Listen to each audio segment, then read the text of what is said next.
কি খবৰ ভাল সকলোৰে পানী পাইছে নে নাই একদম হসা পাইছে নে পোৱা নাই চাও কোনে কোনে পোৱা নাই হাত ডাঙক আৰু পাইছে কোনে কোনে এতিয়া হাত ডাঙক আচ্ছা পোৱাটো জিকিছে নোপোৱাটো হাৰিছে না ঠিক আছে যি জিনে পোৱা নাই নিয়তিও পাই যাব কিন্তু আজি মই প্ৰথমবাৰ দেখিছো পোৱাটোৰ ফালে হাত বেছি হয় নে যি নহক আমাৰ সভাত উপস্থিত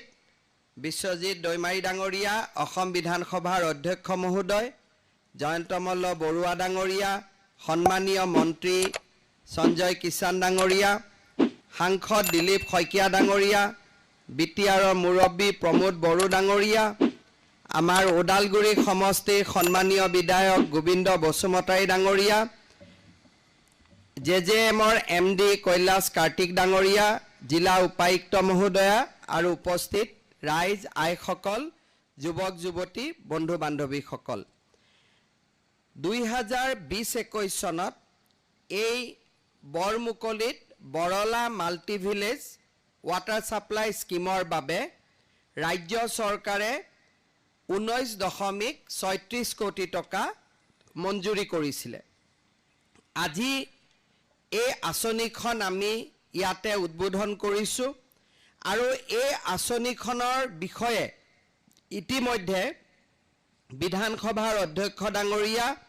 আৰু গোবিন্দ বসুমতাৰী সন্মানীয় বিধায়ক ডাঙৰীয়াই আপোনালোকক উল্লেখ কৰিছে আমি এই পানীটো ভূটানৰ পৰা নামি আহা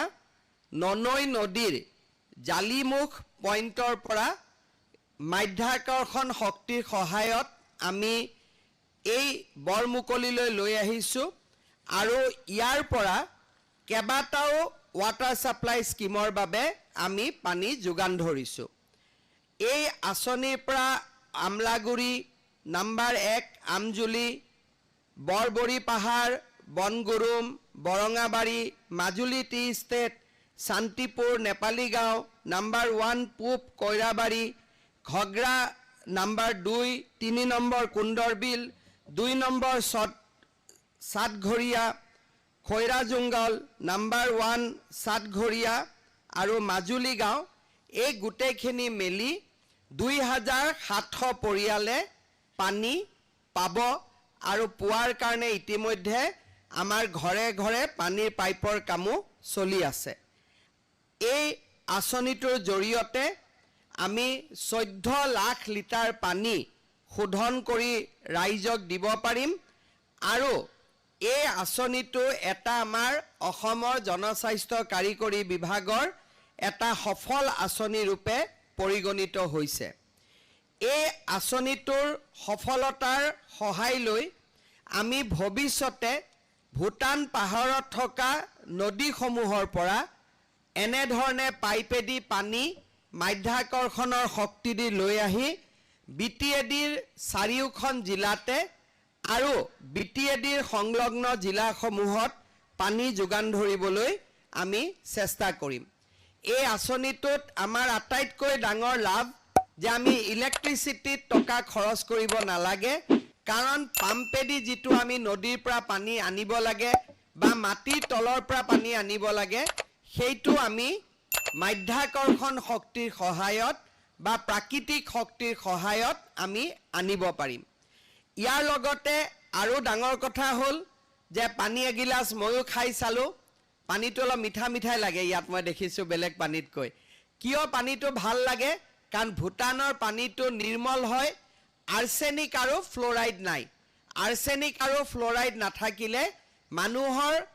জনস্বাস্থ্য ৰক্ষা কৰাত সহায় কৰে সেইবাবে মই এই গোটেই অঞ্চলৰ ৰাইজক ধন্যবাদ জনাইছো আগতে আমি পানীৰ অভাৱ ভোগ কৰি আছিলো এতিয়া আমি পানীৰ অভাৱ ভোগ কৰিব নালাগে মই দুটা সৰু কথা কৈ সামৰণি মাৰিম চৰকাৰে যেতিয়া আঁচনি এটা বনাই তাক আমি গুড ইনফ্ৰাষ্ট্ৰাকচাৰ বুলি কওঁ কিন্তু যেতিয়া পানী বা যিকোনো আঁচনিৰ পৰিচালনাটো ভাল হয় তাক আমি গুড গভৰ্নেন্স বুলি কওঁ সুশাসন যেতিয়া আমি হস্পিটাল এখন বনাও বিল্ডিং কাৰিকৰী এই গোটেইখিনিক গুড ইনফ্ৰাষ্ট্ৰাকচাৰ বুলি কয় যে খুব ডাঙৰ বিল্ডিং এটা বনাইছোঁ, কিন্তু যদি ডক্টৰ নাৰ্ছ ঔষধ আমি সময়ত পাওঁ তেতিয়াহ'লে তাক আমি গুড গভাৰ্নেন্স বুলি ক'ম, যে সুশাসন ব্যৱস্থা এটা চৰকাৰত চলিছে। আজি আমি ইয়াতে পানীৰ ডাঙৰ আঁচনি এটা উদ্বোধন কৰিছোঁ। 80% মানুহে হাত দাঙিছে যে পানী পাইছোঁ, 20% মানুহে হাত দাঙিছে পানী পোৱা নাই। যেতিয়া 100% মানুহে হাত দাঙিব আমি পানী পাইছোঁ, তাক সুশাসন বা গুড গভাৰ্নেন্স বুলি কোৱা হ'ব। সেইকাৰণে মই জনস্বাস্থ্য কাৰিকৰী বিভাগ আৰু বিটিআৰ বিভাগক, বিটিআৰক 80% সুশাসনৰ পৰা 100% সুশাসনলৈ গতি কৰিবলৈ আহ্বান জনাম, যাতে আমাৰ এই আঁচনিটো অকল উদ্বোধন কৰাই নহয়, আঁচনিটো যাতে চলি থাকিব পাৰে আৰু যতি নোহোৱাকৈ এই আঁচনিটো যাতে নিৰন্তৰ গতিত ৰাইজক সদায় উপকাৰ দি থাকিব পাৰে। এই দুআষাৰ কৈ